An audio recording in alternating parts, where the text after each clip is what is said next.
This is the Turf Zone Podcast, your central information and news hub, bringing together professionals from turf associations across multiple states to share things to help you in your business. Brought to you in partnership with our friends at the Pennsylvania Turfgrass Council. Now, let's get in the zone. Welcome to the Turf Zone. In this episode, we feature an article titled Chlorpyrifos, the Uncertain Future of the Controversial Insecticide and Implications for Turfgrass Management, written by Ben McGraw, Ph.D.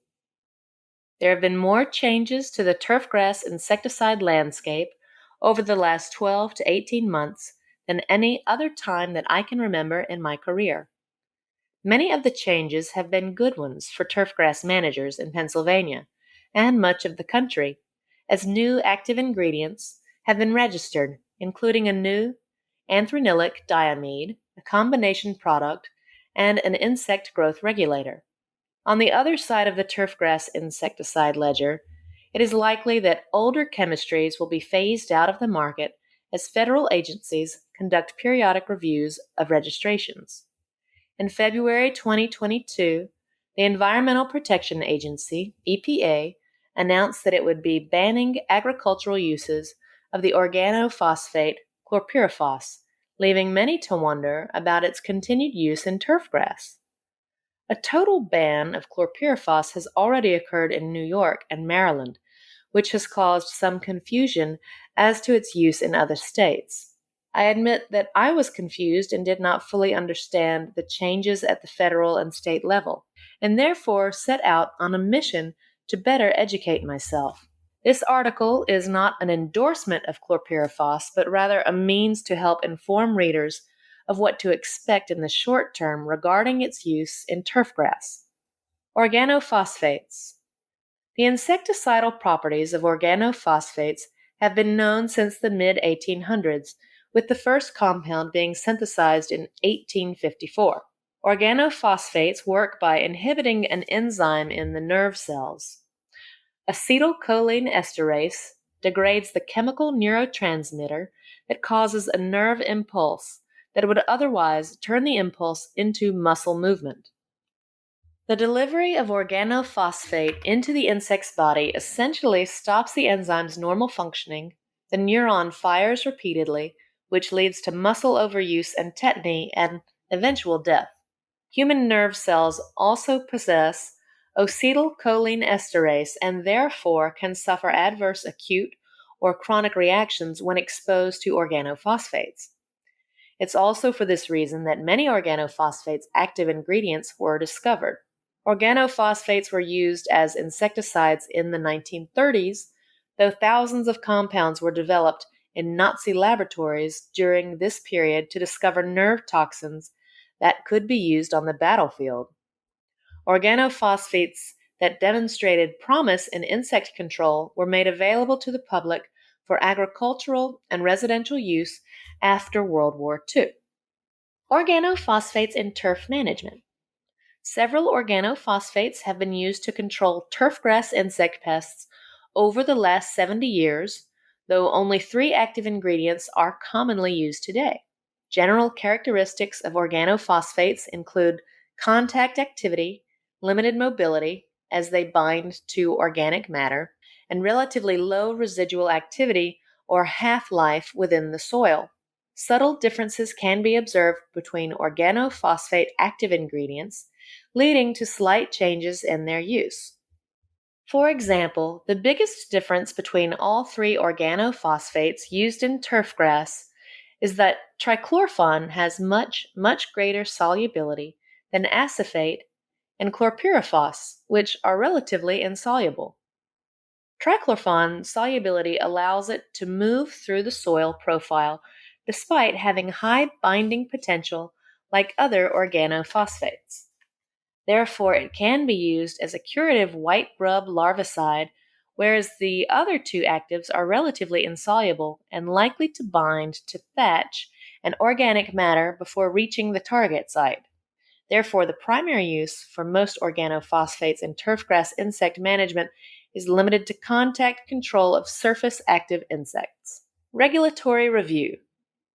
Chlorpyrifos, which became a mainstay for agricultural and household use after its discovery in 1965, due to its persistence and relative safety compared to others within the class, has been reviewed by the EPA multiple times.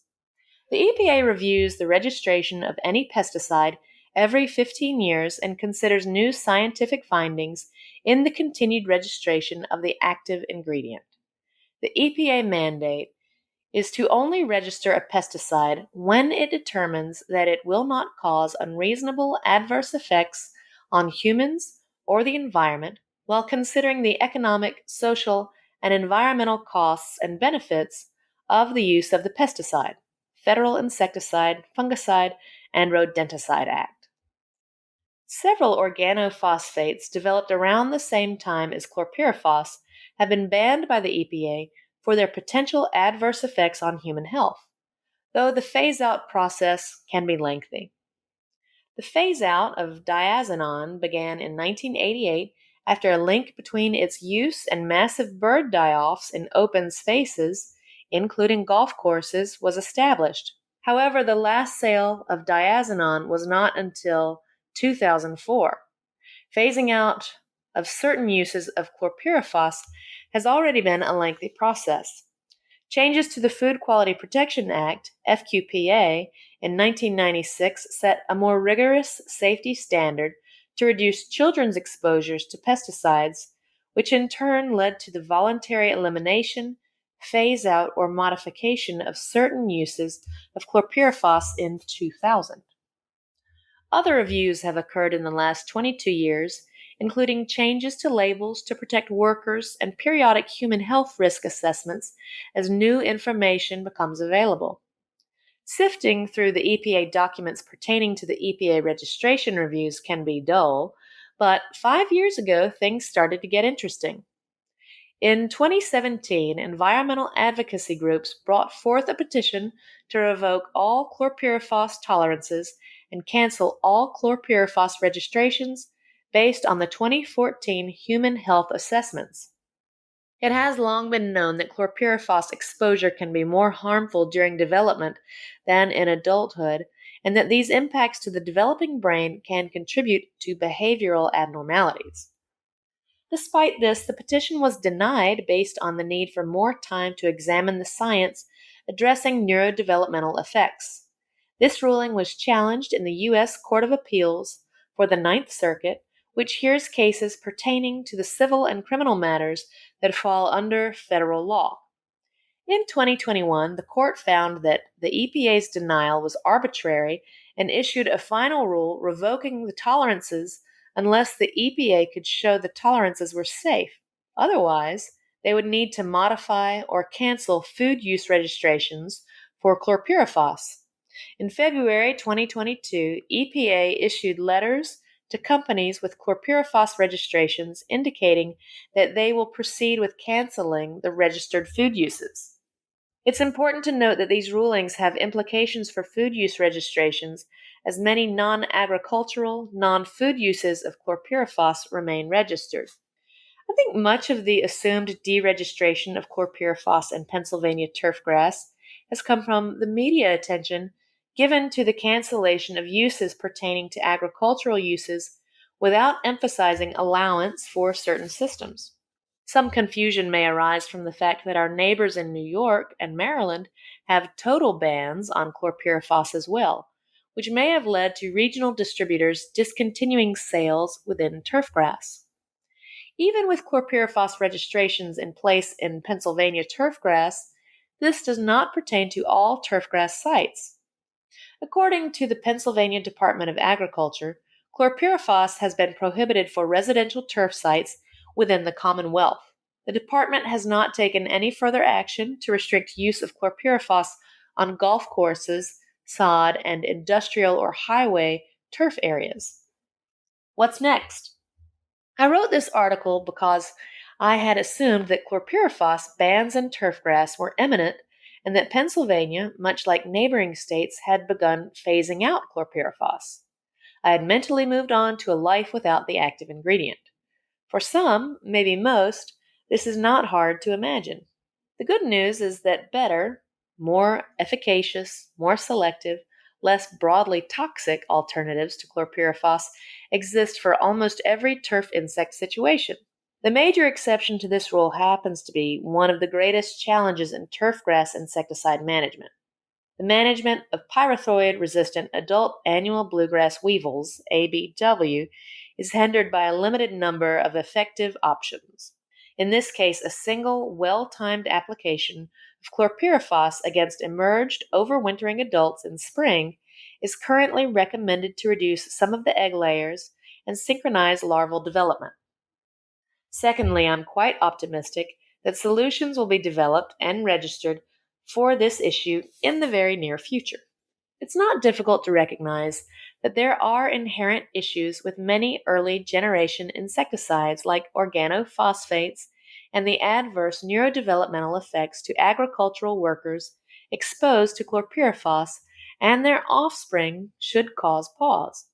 The EPA will continue to review chlorpyrifos registrations in the future, and it is likely that the situation in Pennsylvania could change quickly.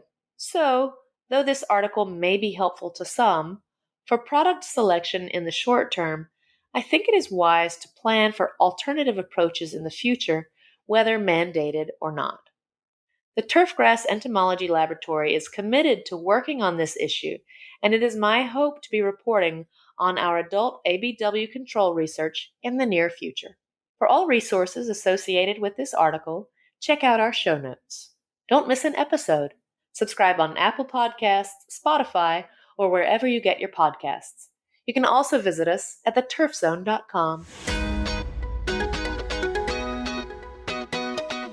You've been listening to The Turf Zone. For more episodes of The Turf Zone, visit theturfzone.com and subscribe on Apple Podcasts, Stitcher, or your favorite podcast app.